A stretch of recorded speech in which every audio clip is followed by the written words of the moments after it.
The Oklahoma Sooners made 2 offers this week to 2 2026 kids that actually might be some big-time offers for Oklahoma.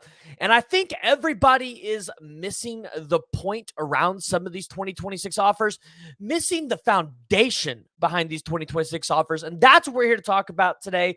We're going to talk about these kids. The linebacker is the one that I'm really excited for, but the wide receiver that Emmett Jones offered, y'all got to watch out for him as well. So before we dive into it, before we discuss it, I need to hear from y'all. Make sure you guys join the discussion. Jump in the comments below. Give me your thoughts. And guess what? 2025 class, it's almost wrapped up. And that means we're going to start talking about 2026 a little more because there's really not any movement right now in 2025. Fasusi, we're not going to really get any new news on that one, probably until the last couple of weeks of that recruitment. With Christian Jones, we're just waiting on him to announce a commitment date. You saw the predictions in favor of Nebraska. We'll talk about that at a later date. And then, where's Cade Petchak at? But outside of that, there's not really any new news. So we're going to look at 2026 because Oklahoma already has 3 commits in that class, and they're about to host the Sooners Under the Stars here at the end of the month. And Oklahoma could be in a sneaky good position for several prospects attending Sooners Under the Stars. But Emmett Jones offered a wide receiver this week out of Chattanooga, Tennessee. And y'all, Kesan Schneider, who is right now, he's a 4-star athlete, probably going to, like I said, end up playing wide receiver for Emmett Jones. 6'5" wingspan, 41.6-inch vertical, 4.4 40-yard dash. Kesan Schneider, he's going to be an athlete. He could be a dude for Emmett Jones in this offense. And I want people to start understanding this, and something I think we're going to start seeing with a lot of Emmett Jones offers. With Emmett Jones' offers at wide receiver, he's got a really talented, loaded room already.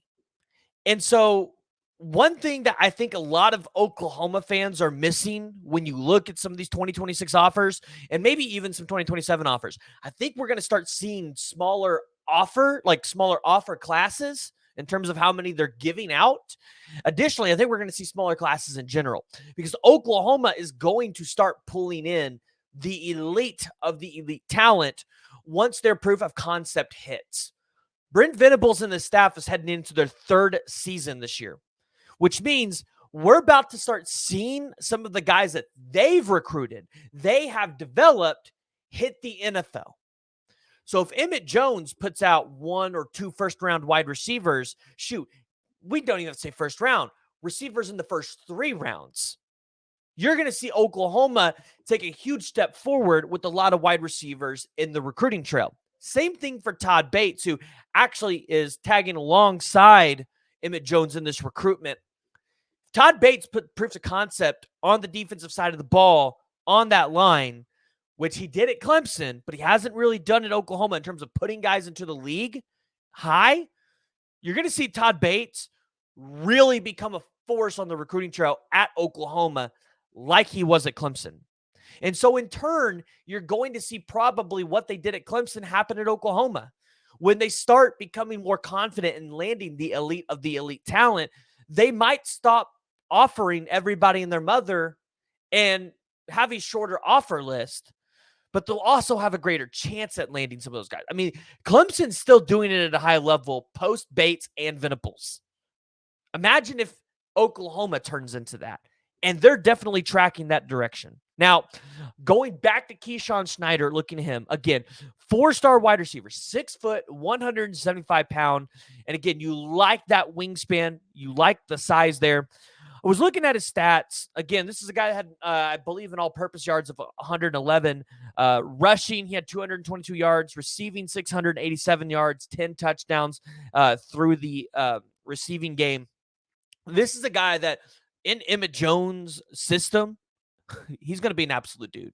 Now, the second guy that I really wanted to take a look at was Anthony Davis. Now, not the Anthony Davis that plays for the Lakers. However, Anthony Davis that plays for the Lakers, he would want those of you that haven't already liked the video to go ahead and like the video. But we're talking about Anthony Davis Jr. And we've kind of been watching for Zach Alley's offers. We've seen him throw out a couple since he's gotten to Oklahoma, but it hasn't been a ton.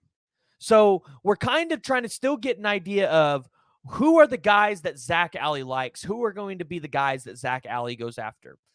And with Anthony Davis here, you see his field awareness right away and the ability to get in the backfield, disrupt those plays. That's a huge deal.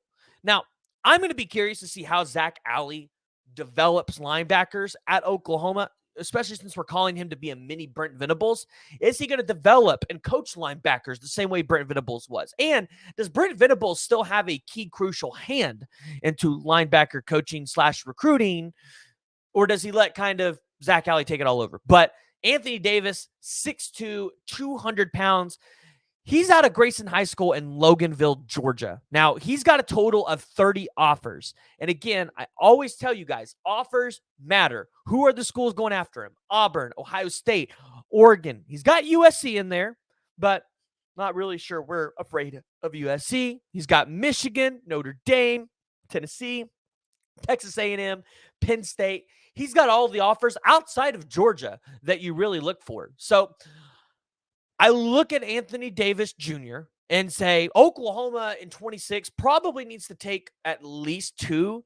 If you can get 3 really solid linebackers, you feel good. Otherwise, in 27, that's going to be the year that you got to take 3 to 4 linebackers because, shoot, if Brent Venables and Zach Alley do with linebackers what we expect them to do, there's going to be some guys in that room that leave post Danny Stutzman that are going to be absolute dudes in the NFL. I mean, look at what Kip Lewis did last year. Jaron Kanik supposedly is taking a huge leap this year. So I look at this offer for Oklahoma with Anthony Davis, a guy that has 40 solo tackles, 70 total, 6 tackles for loss. When you look at his sacks, he's got 3.5, but he's got 9 QB hurries. So again, he gets in that backfield, he disrupts plays, causes havoc back there, and that's something that you really like. I would love to see this guy in a couple of blitz packages and see what he looks like in those situations. But guys, Oklahoma, I'm really excited when I see these offers in 26 and 27. I'm really excited to see the athletes that they're going after, knowing that proof of concept is coming this year. And when the NFL draft hits, and if Oklahoma goes out there and wins 10 or 11 games, recruits are going to be taking Oklahoma 10 times more seriously than they were before. So you as a Sooner fan should be absolutely excited about that. And you really shouldn't be missing it at this point because we've been talking about it. We're going to continue to talk about it. So I want to hear from y'all. Make sure you guys join the discussion. Jumping down in the comments below, giving me your thoughts on Oklahoma's latest offers. Do you think Oklahoma can land these kids? And if you guys haven't already, make sure you hit that like and you hit that subscribe button.